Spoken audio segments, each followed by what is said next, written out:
पर्याप्त वर्षा नहुँदा साउन दोस्रो सातासम्म मुलुकभर 77% मात्र रोपाइँ। अन्न भण्डारको रूपमा परिचित मध्य प्रदेशमै सबैभन्दा कम रोपाइँ। दलहरूबीच सहमति नभएपछि सूचना टाँसेर प्रतिनिधि सभाको बैठक स्थगित। सुन तस्करीबारे उच्चस्तरीय समिति बनाउनु पर्ने एमालेको अडान कायमै। कृषि पढाइ हुने क्याम्पसमा निर्धारित कोटा अनुसार विद्यार्थी भर्ना नहुने समस्या प्रविधिसँग जोडेर व्यावहारिक शिक्षा दिन सके दक्ष जनशक्ति उत्पादन गर्न सकिने विज्ञहरूको भनाइ। युक्रेन र रुसबीच शान्ति वार्ता आयोजना गर्ने साउदी अरेबियाको तयारी। र आयोजक अस्ट्रेलिया र नाइजेरिया फिफा महिला विश्वकप फुटबलको नकआउट चरणमा प्रवेश। क्यानाडा र आयरल्यान्ड प्रतियोगिताबाट बाहिरियो। नमस्कार, कान्तिपुर डायरीका साथमा साथी असीम र सूरज। समाचार अब विस्तारमा। यस वर्ष पर्याप्त वर्षा नहुँदा गत वर्षको तुलनामा कम रोपाइँ भएको छ। कृषि तथा पशुपन्छी विकास मन्त्रालयका अनुसार साउन 12 गतेसम्म मुलुकभर 77% रोपाइँ सम्पन्न भएको हो।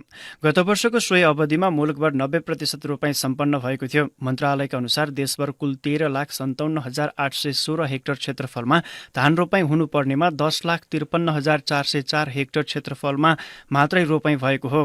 मन्त्रालयको तथ्याङ्क अनुसार अन्न भण्डारको रूपमा परिचित मध्य प्रदेशमै सबैभन्दा कम रोपाइँ भएको छ।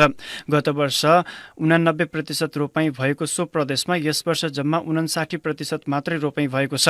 मध्य प्रदेशको 3,54,000 हेक्टर क्षेत्रफलमा रोपाइँ हुनुपर्नेमा 2,09,000 हेक्टर क्षेत्रफलमा रोपाइँ भएको छ। त्यस्तै कोशीमा 84, बागमतीमा 72, गण्डकीमा 82, लुम्बिनीमा 81, कर्णालीमा 85 तथा सुदूरपश्चिममा 49% रोपाइँ सम्पन्न भएको छ। यसपालि समयमै वर्षा नहुँदा धान रोपाइँ समयमै हुन नसकेको हो।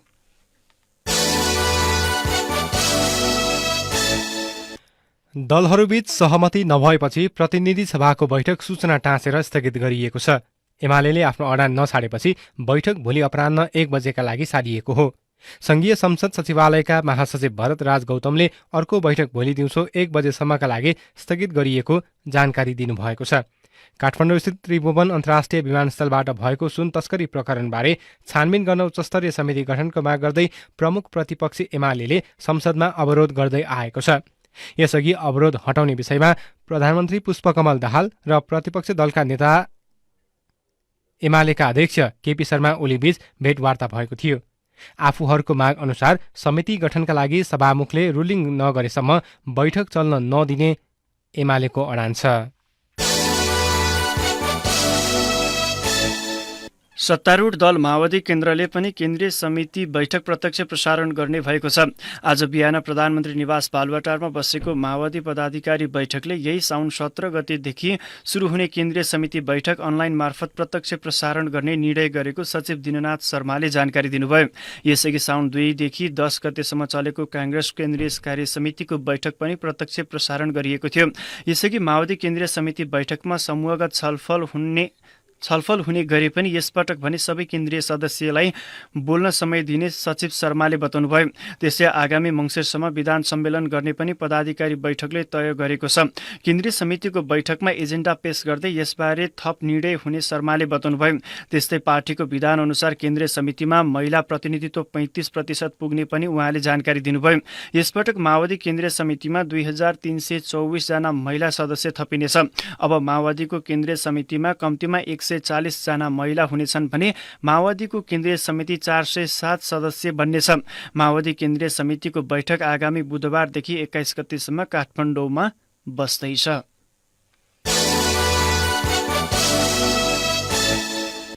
अब कान्तिपुर सविस्तार। कान्तिपुर सविस्तार। नेपालमा विश्वविद्यालयको संख्या बढे पनि स्वदेशमै अध्ययन गर्ने विद्यार्थीको संख्या भने घट्दो छ।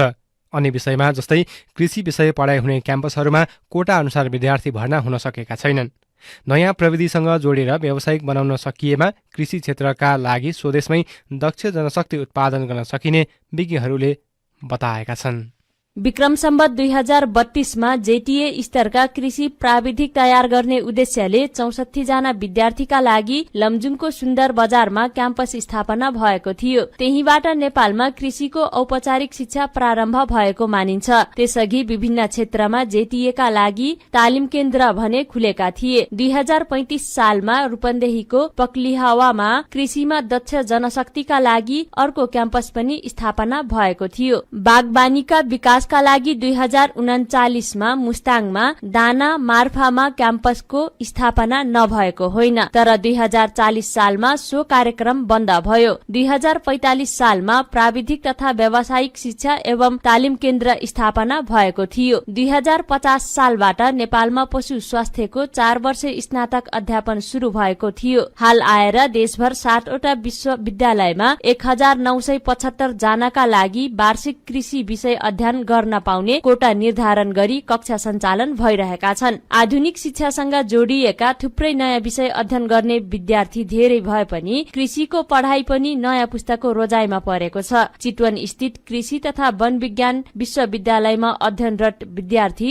वृक्षा सिरपाइली भन्छिन्, बाहिर यो डेभलप कन्ट्रीहरू जस्तो यो युएस भयो, क्यानाडाहरू भयो, यसमा पनि एग्रिकल्चरको चाहिँ एकदमै धेरै स्कोप छ भन्ने कुरा थाहा पाएपछि चाहिँ पढ्न त अझै राम्रो लाग्न थाल्यो कि आफैले पनि हामीले केही व्यवसाय गर्न सक्ने भयौँ है। अब धेरै प्रोजेक्टहरू आइराखेको छ, हामीले लोकसेवाहरू लडेर पनि गर्न सक्ने भयौँ होइन। तर यो पढेर हामी खालि चाहिँ बस्न पर्छ जस्तो चाहिँ मलाई लागेन कि। मान्छेहरू धेरै हुँदै गएपछि त झन् जमिनहरू घट्दै जान्छ। अनि त्यसले गर्दाखेरि पछि के समस्या आउन सक्छ भन्दाखेरि चाहिँ फुड इन्सिक्युरिटीको कुराहरू आउन सक्छ कि होइन। त्यति बेलामा चाहिँ हामीलाई सबभन्दा चाहिने यो डेभलप कन्ट्रीलाई पनि र हाम्रो नेपाल जस्तो कुनै डेभलपिङ कन्ट्रीलाई पनि सबभन्दा बढी चाहिने भनेको एग्रिकल्चर हो। मुलुकभर 7 वटा विश्वविद्यालयमा कृषि शिक्षा पढाइ हुन्छ।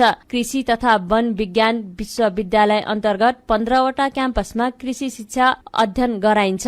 यस अन्तर्गत रामपुर क्याम्पसमा 165 जना, 8 वटा सम्बन्धन प्राप्त क्याम्पसमा 54 जना विद्यार्थी कोटा गरी 432 जना र सोही विश्वविद्यालय अन्तर्गत आंगिक 6 क्याम्पसमा 50 जनाको कोटा गरी 300 जना अध्ययन गर्न पाउने व्यवस्था छ। यस्तै त्रिभुवन विश्वविद्यालय अन्तर्गत 8 क्याम्पसमा 50 जनाको कोटा गरी वार्षिक 400 र 1 क्याम्पसमा 48 गरी वार्षिक 448 जनाले कृषि विषय पढिरहेका छन्। पूर्वाञ्चल विश्वविद्यालय अन्तर्गत कक्षाहरूमा 384 जना कृषि अध्ययन गरिरहेका छन्। सुदूरपश्चिम विश्वविद्यालय अन्तर्गत 1 क्याम्पसमा वार्षिक 110 जनालाई कृषि अध्ययन गराइन्छ। हालै सञ्चालनमा आएको मधेस कृषि विश्वविद्यालय 1 क्याम्पसमा 48 जनालाई अध्ययन गराइन्छ। काठमाडौँ विश्वविद्यालयको 1 क्याम्पसमा 40 जना विद्यार्थी भर्ना भएका छन् र मध्यपश्चिमाञ्चल विश्वविद्यालयको 1 क्याम्पसमा 48 जनाले कृषि अध्ययन गरिरहेका छन्। तर निर्धारित कोटा भन्दा कम विद्यार्थी भर्ना हुने समस्या ती क्याम्पसले झेलिरहेका छन्। कृषि तथा पशु अध्ययन संस्थान त्रिभुवन विश्वविद्यालय अन्तर्गत पछिल्लो समय करिब 40% र पूर्वाञ्चल विश्वविद्यालयमा करिब 30% कोटा खाली छ। यसरी विद्यार्थी भर्ना हुन नसक्नुमा विश्वविद्यालयको संख्या धेरै हुनु, +2 पछि विद्यार्थी विदेश पलायन हुनु लगायत कारण सम्बद्ध निकायले बताएका छन्। त्रिभुवन विश्वविद्यालय अन्तर्गत कृषि तथा पशु अध्ययन संस्थानका दिन भार्गव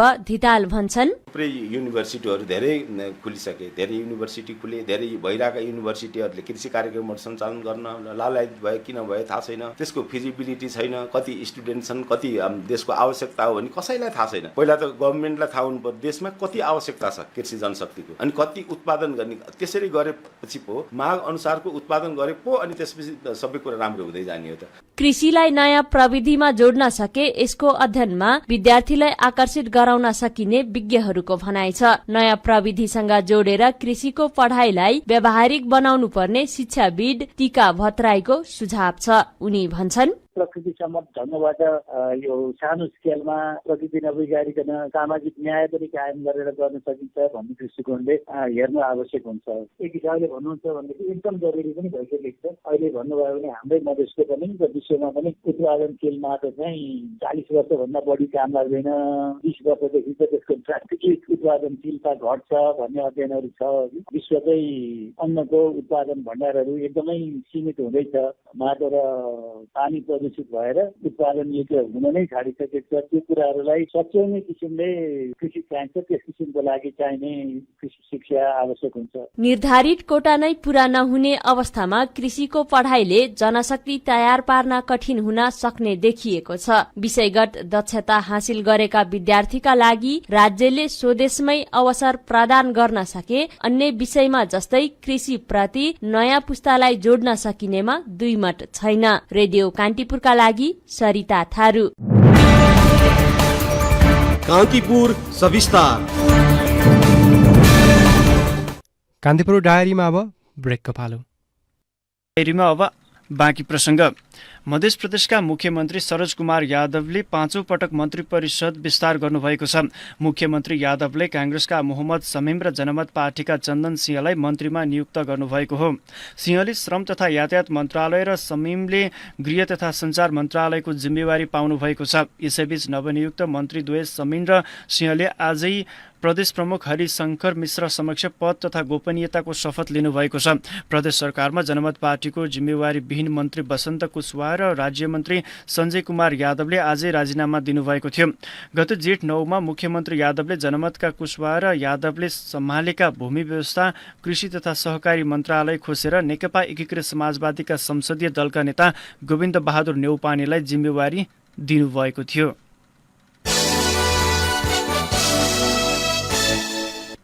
चिकित्सा शिक्षा सुधारका अभियन्ता डाक्टर गोविन्द केसीले पछिल्लो समय स्वास्थ्य क्षेत्रप्रति आफ्नो माग सम्बोधन नभए आगामी साउन 29 गतेदेखि पुनः अनसन बस्ने चेतावनी दिनुभएको छ।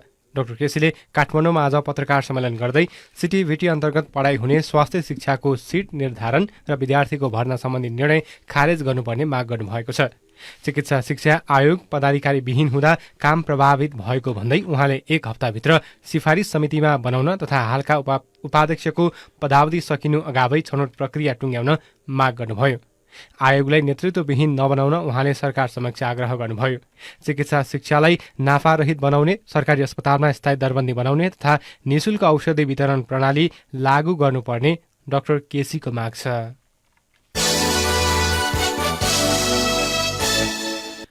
अस्थायी प्रकृतिका शिक्षक तथा कर्मचारीले संघीय शिक्षा ऐन मार्फत आफ्नो माग सम्बोधन नगरिए कडा आन्दोलन गर्ने चेतावनी दिएका छन्।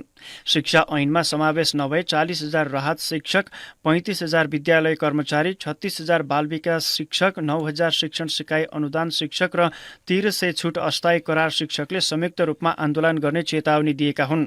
सबै प्रकृतिका शिक्षक कर्मचारीसँग सरकारले विगतमा गरेको सम्झौता अक्षरश पालना गर्नुपर्ने, अन्यथा आन्दोलनको चेतावनी दिएका हुन्। नेपाल विद्यालय कर्मचारी परिषदका अध्यक्ष गंगाराम तिवारीले झण्डै 4 लाख शिक्षक कर्मचारीको पेशागत सुरक्षा लगायत अन्य विविध पक्षसँग जोडिएको संघीय शिक्षा ऐनको मस्यौदा हालसम्म कुनै सरकारवाला निकायसँग छलफलमा ल्याउन नसकेको भन्दै आपत्ति जनाउनुभयो।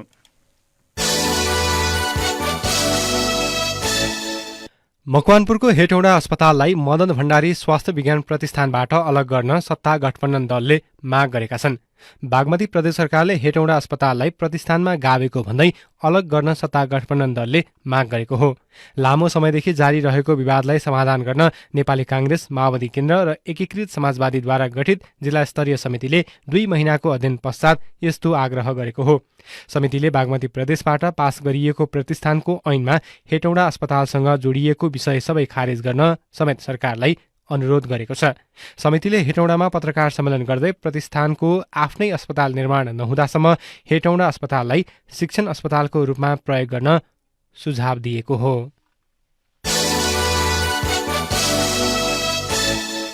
सुनसरीको धरान उपमहानगरमा डेङ्गी संक्रमण बढेपछि प्रभावित ओडामा निःशुल्क स्वास्थ्य शिविर सञ्चालन गरिएको छ।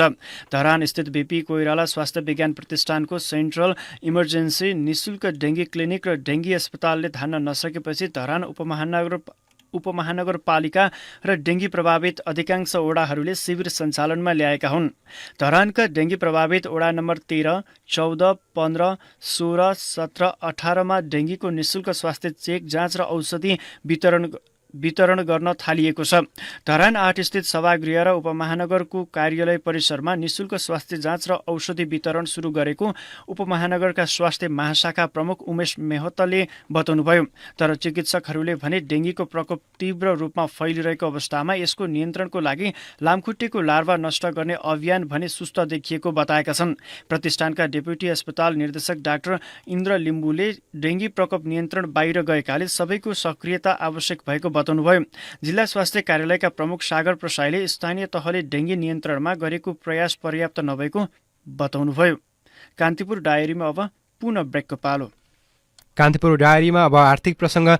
अधिग्रहण प्रक्रियामा रहेको पर्साको वीरगञ्ज महानगरपालिका 25 स्थित सिर्सिया सुखा बन्दरगाह र एकीकृत सुरक्षा जाँच चौकी बीचको जग्गाको मुआब्जा वितरण प्रक्रिया टुङ्ग्याउन अझै करिब 2 अर्ब रुपैयाँ अपुग देखिएको छ। मुआब्जा नपाएका जग्गा धनीले लामो समय सङ्घर्षको कार्यक्रम गर्दै मुआब्जा वितरण प्रक्रिया अविलम्ब टुङ्ग्याउन दबाव दिँदै आएका छन्। गत जेठमा 50 करोड रुपैयाँ मुआब्जा आए यता हालसम्म मुआब्जा रकम नआएको सुखा बन्दरगाह भन्सार कार्यालयका प्राविधिक अधिकृत केवल चौधरीले बताउनुभयो। उहाँका अनुसार कुल 62 बिघा जग्गाको 920 किता मध्ये हालसम्म 49 बिघा जग्गाको 823 किता जग्गाको गरी करिब 4 अर्ब 50 करोड रुपैयाँ मुआब्जा वितरण भएको छ। अब बाँकी 13 बिघा जग्गाको मात्रै 2 अर्ब रुपैयाँ अपुग रहेको उहाँले बताउनुभयो। सङ्घीय सरकारले 7 वर्ष अघि सिर्सिया सुखा बन्दरगाह र एकीकृत सुरक्षा जाँच चौकी बीचको जग्गा अधिग्रहण प्रक्रिया सुरु गरेको थियो। अब अन्तर्राष्ट्रिय प्रसङ्ग। साउदी अरेबियाले युक्रेन र रुसबीच शान्ति वार्ताको आयोजना गर्ने तयारी गरेको छ। युक्रेनका राष्ट्रपति भोलोदिमिर जेलेन्स्की र रुसका राष्ट्रपति भ्लादिमिर पुटिनबीच शान्ति वार्ता गराउने तयारी अघि बढाएको एक अधिकारीलाई उद्धृत गर्दै बीबीसीले जनाएको छ। साउदी अरेबियाले आयोजना गर्ने शिखर सम्मेलनमा धेरै मुलुकका अधिकारीले भाग लिने जनाइएको छ। यद्यपि बैठक कहिले र कुन स्थानमा हुने भन्ने यकिन भनी नभइसकेको अन्तर्राष्ट्रिय सञ्चार माध्यमले जनाएका छन्। द वाल स्ट्रिट जर्नलले अगस्त 5 र 6 मा जेदा शहरमा शिखर सम्मेलन हुने जनाए पनि निर्णय भने भइसकेको छैन। सम्मेलनमा 30 देश सहभागी हुने द वाल स्ट्रिट जर्नलले उल्लेख गरेको छ। जर्नलले युक्रेनी र पश्चिमा अधिकारीहरूले यस वर्षको अन्त्यसम्ममा शान्ति वार्ता शिखर सम्मेलनमा परिणत हुने जनाएको छ। सो सम्मेलनमा विश्व नेताहरूले युद्ध समाधानको लागि साझा नीतिमा हस्ताक्षर गर्ने अपेक्षा गरिएको छ।